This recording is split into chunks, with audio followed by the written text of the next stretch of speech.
और इस बीच एक बड़ी खबर, दिल्ली में हुए सीजेपी के प्रदर्शन को लेकर बड़ी खबर सामने आ रही है। पार्लियामेंट थाना और सीपी थाने में एफआईआर दर्ज की गई है। पुलिस ने अब तक 5 एफआईआर कुल दर्ज की है। 2 की प्रक्रिया भी जारी है। हिंसा की साजिश रचने के आरोप में एफआईआर यहां दर्ज की गई और आने वाले समय में इसको लेकर क्या प्रक्रिया रहती है। पुलिसकर्मियों से मारपीट पर एफआईआर दर्ज की गई। अब तक 70 से ज्यादा लोगों को हिरासत में भी लिया जा चुका है। प्रदर्शन के दौरान 115 से ज्यादा पुलिसकर्मी घायल है। सीसीटीवी और मोबाइल वीडियोस की भी जांच पड़ताल की जा रही है। और ये तस्वीर आपको दिखा रहे हैं, आप देखिए किस तरीके से जंतर मंतर पर लगातार प्रदर्शन का जो दौर जारी है और इस बीच लगातार कार्रवाइयों का भी दौर जारी है। एक तरफ एफआईआर दर्ज किए गए हैं, कईयों को हिरासत में लिया गया है और खासतौर पर ये सबसे ज्यादा उग्र जो प्रदर्शन इस वक्त जिसकी तस्वीरें सामने आ रही है, खासतौर पर पेपर लीक का मामला, छात्रों से जुड़ा हुआ मुद्दा, लेकिन इस पर सियासत भी पुरजोर तरीके से हो रही है और सीधे तौर पर सियासी फिजाओं में इसको लेकर चर्चा इस बाबत कि क्या यहां से भी सियासी रोटियां सेकी जाएंगी। हिंसा की साजिश रचने के आरोप में एफआईआर दर्ज की गई है बहरहाल, और पुलिसकर्मियों से मारपीट पर एफआईआर दर्ज की गई है। कुल 70 से ज्यादा लोगों को लेकर जानकारी मिल रही है कि हिरासत में उन्हें लिया गया है। प्रदर्शन के दौरान 115 से ज्यादा पुलिसकर्मी घायल बताए जा रखे हैं। और ये जो तस्वीरें हैं जो कि सामने आई है, तस्वीरों में आप देख पा रहे होंगे कैसे पुलिस को पूरी तरीके से हालात पर नियंत्रण बनाने के लिए, हालात को काबू में लेने के लिए किस तरीके से कवायद करनी पड़ी। बाकायदे बैरिकेड्स को तोड़कर यहाँ पर प्रदर्शनकारी पहुंचे हुए थे, वो कहीं ना कहीं तस्वीर दिखाते हुए नजर आ रहे हैं। और इसी को लेकर के अभी एफआईआर भी दर्ज की गई है।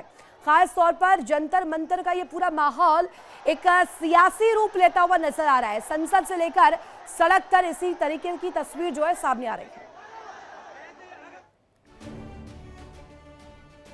और इस बीच एक और बड़ी खबर, दिल्ली में कल हुए प्रदर्शन को लेकर पुलिस सख्त बताई जा रही। दिल्ली पुलिस सीसीटीवी के जरिए जांच में जुटी हुई है।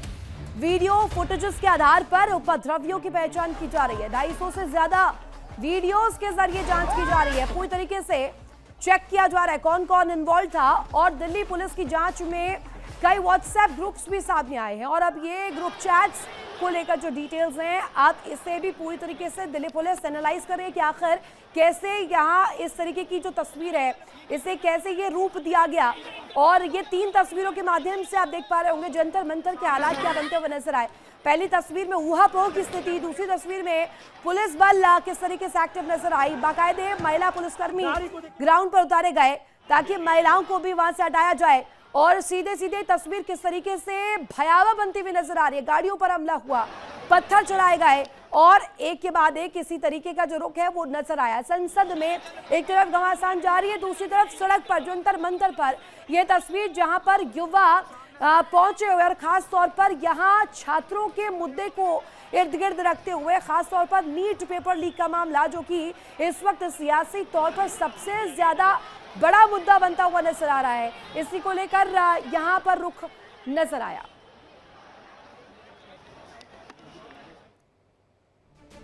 और वहीं 20 जुलाई को दिल्ली के जंतर मंतर पर प्रदर्शन के दौरान कॉकरोच जनता पार्टी के समर्थकों और पुलिस के बीच हुई झड़प में कई पुलिसकर्मी घायल हुए। इन्हीं में इन सब इंस्पेक्टर भी कहा जा रहा है कि श्री प्रकाश शर्मा भी शामिल थे। उनका कहना है कि उन पर हमला किया गया, पथराव हुआ, हिंसा में उनके पैर फ्रैक्चर हो गए। क्या कुछ कहा है, सुनवाते हैं आपको। इस वक्त हमारे साथ मौजूद हैं सब इंस्पेक्टर श्री प्रकाश शर्मा, जो कॉकरोच जनता पार्टी के प्रोटेस्ट में जो घायल हो गए हैं, टांग फ्रैक्चर हो गई है, हाथ में भी चोट लगी है। सीधे श्री प्रकाश शर्मा से बात करते हैं कि आखिर किस तरीके का मंजर था, जो आरोप पुलिस पे लगाए गए हैं सीजेपी की तरफ से, वो कितने सही हैं। सर, कल ये हालत कैसे हुई, क्या मंजर था, क्या वातावरण था पूरा? देखिए, ये मंजर सीजेपी की प्रोटेस्ट जो किया गया था उसमें स्टूडेंट कम और बैड एलिमेंट ज़्यादा थे, यानी कि असामाजिक तत्व ज़्यादा थे। तो जिसमें ये इसको पूरा हाईजैक किया गया था और इसमें जो भी ये प्रोटेस्ट को मिस किया गया वो सब इस असामाजिक तत्वों की वजह से ये हुआ है सब। श्री प्रकाश जी, सीजेपी की तरफ से कहा गया कि उनका शांतिपूर्ण प्रोटेस्ट था, आप लोगों ने उनके ऊपर टीयर गैस और लाठीचार्ज किया, उसके बाद उन लोगों ने उसका रिप्लाई किया। हमने लास्ट तक तकरीबन 2 से 2:30 बजे तक लास्ट तक हमने प्रोसेसन को पूरा शांतिपूर्ण, कोई कोई किसी प्रकार का भी हमने कोई लाठीचार्ज या कोई बल प्रयोग नहीं किया।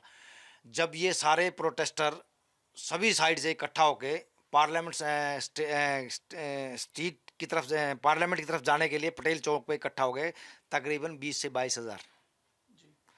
तो उस टाइम पुलिस ने हल्का लाठीचार्ज और टीयर गैस यूज़ किया, वो भी हल्का नहीं। पुलिस ने 2 बजे तक 2:30 बजे तक बिल्कुल शांत उसमें काम किया, जिसमें इस शांति की वजह से हमारे पुलिसकर्मियों को, हमारे सहयोगियों को कम से कम भी 120 आदमी हमारे इसमें घायल हैं, जिसमें 16 सीनियर अफसर हैं। देखिए, ये श्री प्रकाश शर्मा थे जो बता रहे थे कि सोमवार को जो कॉकरोच जनता पार्टी का जो पूरा प्रोटेस्ट था वो किस तरीके का था। श्री प्रकाश शर्मा का आरोप है कि उस जो प्रोटेस्ट में छात्र कम बल्कि असामाजिक तत्व ज्यादा थे। यानी इसका मतलब ये था कि इस आंदोलन की आड़ में इस तरीके की जो घटनाएं हैं वो अंजाम देने की पहले से ही जो है वो कोशिश थी। पहले ही ये कहा गया था कि इस तरीके से ये चीज़ चलेगी, लेकिन अगर असामाजिक तत्व किसी आंदोलन में घुसते हैं, उसे हाईजैक करते हैं, तो अंजाम क्या होता है वो सबके सामने है। वीडियो जर्नलिस्ट मृत्युंजय के साथ वजदीश शर्मा, इंडिया डेली, दिल्ली। देखिए इंडिया डेली 24/7 अब आपके स्मार्ट टीवी पर। इंडिया डेली मौजूद है सभी डिजिटल प्लेटफॉर्म पर लाइव और लगातार। इंडिया डेली 24/7 हर दिन राष्ट्र को समर्पित।